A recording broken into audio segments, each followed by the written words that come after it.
Hello friends and welcome to another episode of Whose Fault Is It Anyways? Today we've got to speed run because we're covering two games. Starting with a divine game, Ursa feels that his Dazzle was overly aggressive and fed against the Tusk Nature's Prophet lane, asked him to leave and suddenly the lane got a lot easier. Was Dazzle just such dead weight, or was he being too passive like Dazzle suggested?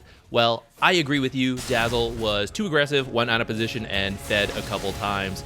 But I want to be clear, this is preventable, or potentially preventable, based on your actions. Did you tell Dazzle that this was a difficult lane? Did you tell him that? Because oftentimes, from a support player's perspective, the carries, they're very different. Playing with the same hero like Ursa, you can get very different game plans depending on the player's style. So some people will want to be very aggressive, which Ursa can sometimes do, but it's not as good anymore, and that's why I agree with you. You should be defensive. But some people want that, and then they flame him for being too passive.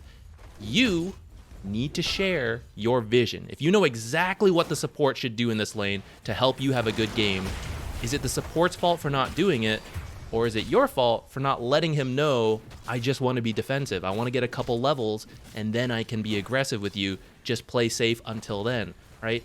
A few seconds of quick communication at the start of the game can help you set the stage for approaching the lane in the exact same way, right? Otherwise, we're both trying to do different things and it doesn't work out. Who could have guessed, right? I was way up here and you were way back there. A quick few seconds can solve all that. Now, maybe you do that and then they still feed, then, what can you do? But I just want to be clear, if you really know what you need, please share that with your supports and then you might avoid this kind of thing. You didn't seem to be sure why your lane felt easier after Dazzle left, so let me explain my view of it. Is that this lane was playable in two ways. The defensive 2v2 that you mentioned, where Dazzle just backs you up, does a little bit of poking, but mainly saves you when they try to go on you and you get farmed that way. Or the 1v1 is not that bad either, because Nature's is very annoying. He harasses a lot, but you've picked up some armor and you actually have a ring of health on the way. Nature's Prophet will probably not kill you on his own because you have this and a Quelling Blade to get over the Sprout. So you'll be a little bit annoyed, but you'll find your farm in the 1v1. You guys tilt your way into this situation. When you play a messed up 2v2, it feels really bad because you're not being defensive. One guy's being aggressive, one guy's being defensive, it's not working, and these guys are killing you. You accidentally get into this 1v1, which feels a lot better for you. Because Tusk, he gets bored. He's like, well, where's Dazzle? I guess I'll get that rune, I'll come back, and Ursa's still just under the tower. I don't really want to dive the tower. I guess I'll leave. And here's the 1v1 you want. And now you're free to farm. When he's being annoying and keeping the lane out here, you'll just go farm jungle camps and stuff like that. So this is why the lane felt easier. Supports in a lane that's really bad, and even when it's really good, you've got to find a time to leave. You walk away and you try to create other opportunities. You try to draw the enemy heroes away from your carry so that they are free to farm, either in a 1v1 in the lane or because of their jungling. Obviously, every game's a little bit unique, but this is a very good general plan here. And supports, core players, you can't trap your supports. You're like, never leave my lane, stay by my side forever, right? It actually doesn't help you. You need to let them go and figure out how you can play on your own as well.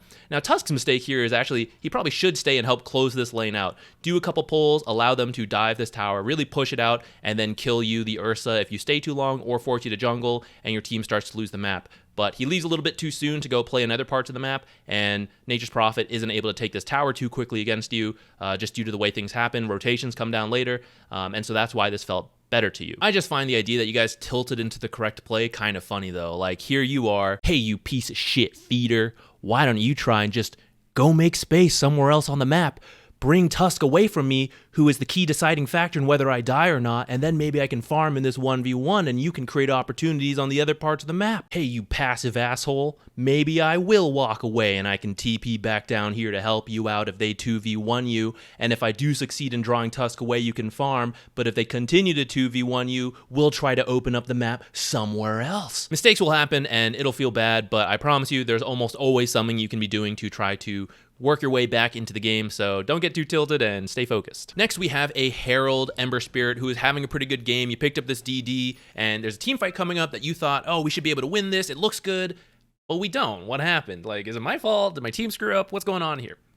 So I'm going to start a little earlier than you mentioned because I want us to see the information on the map as it happens. So you know Crystal Maiden and Wind Ranger are down here. They just killed Jug, and you recently saw Legion mid. Spectre is missing, but she has Haunt, so you should always assume she is, present as long as she has that Haunt.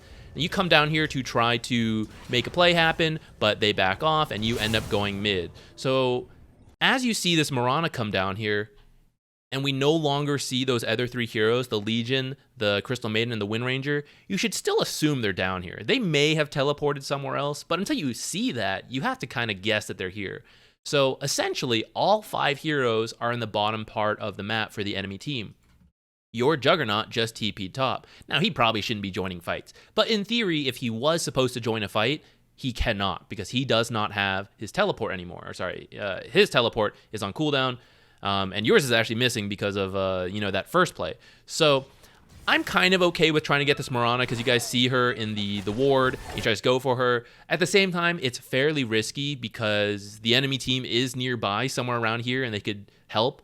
It's a pub game, though, so sometimes trying to get these pickoffs is okay. But they end up coming in. Your team has overcommitted on the Mirana a little bit. This is Herald, so I don't want to flame that too hard. But then this team fight going badly isn't strictly anyone's fault, in my opinion. It's more like a draft thing because you got Spectre for the ultimate teamfight vision. You've got a Shackle from Wind Ranger. You've got a Frostbite from Crystal Maiden, the arrows from Mirana, the Legion duel. It's a lot easier for them to start fights. Whereas your team, you've got some tools like the Pudge Hook and Ult. That was just used. But it's not the easiest stuff to hit. Shadow Shaman, he does have the wrong build, like you mentioned. Doesn't even have a point in Hex. But he is a support, so he can easily die in this kind of stuff. You have chains, but it's also just a soft lockdown. It's not like a hard stun. Then you have a difficult to hit skill shot. So your team's execution is much harder. So when this team fight breaks out, it's already kind of against you because the enemy, they're all down here and you've only got 4, but their skills are also easier to use. So I don't really blame anyone as Shadow Shaman, gets shackled and ulted, killed off. Muerta's already being kind of wrecked by the Maelstrom procs, and then now the Spectre, Pudge low from all of that. But from your perspective, right, you see all this happen, and then a StarCraft Zealot possesses you, and you're like, oh, I long for combat, and you still rush in here with Remnant. This part's on you. Now, I don't want to flame you too hard. Let this just be a learning moment, which is that you can't, even if you're strong, right? There's only so much you can do as a strong hero. This is part of learning your limits. So this will be a data point in that, future knowledge of team fights to take. But once you see this happen, you should just turn around. You should be like, okay, bye, and just walk away. Even though you have the DD, even though you're the strongest hero in the game, technically by net worth, right? That doesn't mean you get to 1v4. So you kind of come in here, and they're just going to control you up, duel you. Pudge is going to try to save you for a little bit, but you still get killed off, right? Being the strongest hero also means you have extra responsibility to be careful of not feeding these kind of deaths. So again, I don't mean to be too harsh on it. It's definitely not the fight for you to jump into, though. And hopefully in the future, though, it'll be easier for you to recognize this. Okay, I know I'm strong, but I can't do that much on my own. Then you mentioned a fight at 30 minutes. So again, let's start back a little bit. Let's see that Mirana and Legion are down there. Wind Ranger is currently top.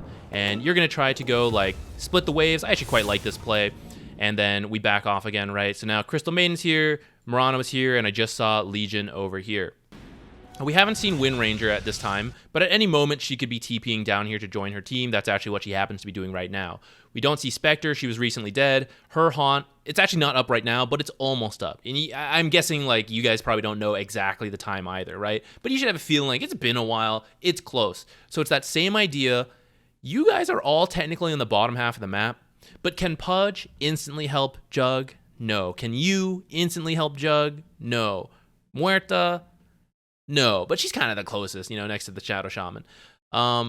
So when Jug ends up chasing too hard, and then we're going to see multiple things here. So let's break it down. So Jug's going to chase too hard, and then he's going to get caught out by the enemy over here. You decide to try to chase this Crystal Maiden. You're kind of half-assing this decision. You have to commit one way or the other. So in your logic, you were thinking, I can zone the Crystal Maiden away and I can get back to the fight sooner than she can because I have Remnant and I'm faster, all that. True. What you're saying is true. But you also need to think about the value of each hero. This is a Crystal Maiden support who's actually quite high level due to the game and everything, but she's just a support. You're the mid hero who's really strong. So if you're both spending time away from the fight, who does that benefit more? It probably benefits her team more if she's distracting you and she's not even dying. So I would say you either have to commit and kill her because you think she's on her own and you're like, I'm just going to kill the support and then join you guys, or you need to join the fight sooner because your team impact is probably bigger than hers. Now, obviously, every game that may not be fully true. There's probably some differences where it's like it is worth zoning out a support, but again, I would probably say just try to kill that support if you can. So that's why when you kind of like walk this way, then walk back, I'd actually say it's not that great. Here's Jug dying. And again, here's where you have to cut your losses. You have to look at this and say, this sucks. Hey, Crystal Maiden, where'd you go? Let me go try to get her instead. She probably has a haster and she's probably gone. But for your team, like he went too far. He's dying because unfortunately their team's here. And now your team just has to get out. But you guys kind of like stick around too long. You like do start to leave, but then you find the Crystal Maiden, and then like Spectre haunts in. You guys are like kind of retreating, but the enemy's gonna catch up. So that's why this fight isn't gonna go great. Like look how much damage you do with like one spell, right? And you want to take yourself out of the fight for the Crystal Maiden, it's not really worth it. So that's why when your team then like tries to chase for more, this is not a good idea because you guys are already in a bad situation. You lost your Juggernaut. It's 5v4. You killed Crystal Maiden, but again, Crystal Maiden support or Juggernaut carry, right? This 4v4 is not equal. Their 4v4 is better than your 4v4 right now. So your team kind of like staying around and chasing. We can assign various blames, sure, but it's really just like a whole team thing of not trying to get out. So even though you do eventually escape, right, again, we have kind of lost this team fight. I will say, though, your feeling of like, oh, we're kind of like in a really bad spot here, right? We're at 6K. 6K is actually super playable at 30 minutes. It actually means like almost nothing at this point. It all comes down to how you choose your fights, and your team is going to have a much harder time of that. For example, Spectre just walks up here on her own. Juggernaut abyssals her, and then we got the Pudge all overlapping, whatever. Uses spin when he could attack, whatever, right? This kind of stuff will happen in Herald. People will just scatter, and it really just comes down to execution. So I do recommend trying to work on your map awareness so you can direct your team to find these kind of kills, because that's how you can ultimately lead your team to win. Even though you guys are only 5k behind, ultimately what leads to your demise is a series of events. So here's your death. You just need to be a bit more careful, right? When you have like instant death heroes like Blink Duel and like this Blink Shackle, unless you have like super fast reaction times or like a Lincoln's, you just got to be like very careful. So, you know, that's your mistake. But then, you know, if you speed up a bit, Jug's going to TP down here without really knowing where a ton of enemy. Like he sees Legion here and he's like, yes, this is where I want to be. So he's going to get jumped here in a moment, and then he's going to die. You're still dead at this point, so the enemy's going to start a team fight, and surprise, surprise, when it's 5 versus 3, they're going to get a pretty good head start in this fight. Even though it's not even the best execution from them, you're going to come in, get a Spectre kill, you're going to try to fight this Legion, but the Blade Mail and the tool damage is way too much for you, and you're going to die. So we could blame people here. We could say like, oh, he's got the wrong build, he's doing this bad stuff. The truth is, in Herald, this kind of stuff is going to happen all the time. And even if you're like 11, 20k behind, whatever, right, it's actually typically still playable in Herald, but your team needs to find the advantaged fights, right? Like, hey, 3 of us kill 1 of them, not, hey, 3 of us fight 5 of them, right? This is the time. A lot of Herald games come down to this, so I won't worry too much about pointing blame. There are mistakes everyone's making here, but from your perspective, if you want to try to win these games, 1, learn to cut your losses. When your team ultimately finds these bad fights, don't join in and add to it. But 2, try to direct your team to the right fights. If you can work on your map awareness and say, hey, don't play bottom, they're all there right now. Maybe let's try to get this one hero up here. Can we like smoke there, something like that, right? It won't happen all the time. But if you can push your team towards that stuff, then you're more likely to take good fights and snowball in the way we saw, but it'll be your team winning instead. If you'd like to be flamed next, please leave a comment. Let me know who you're playing, all that stuff, the information you see on the screen now, and I might pick you for the next one. Thank you. Bye.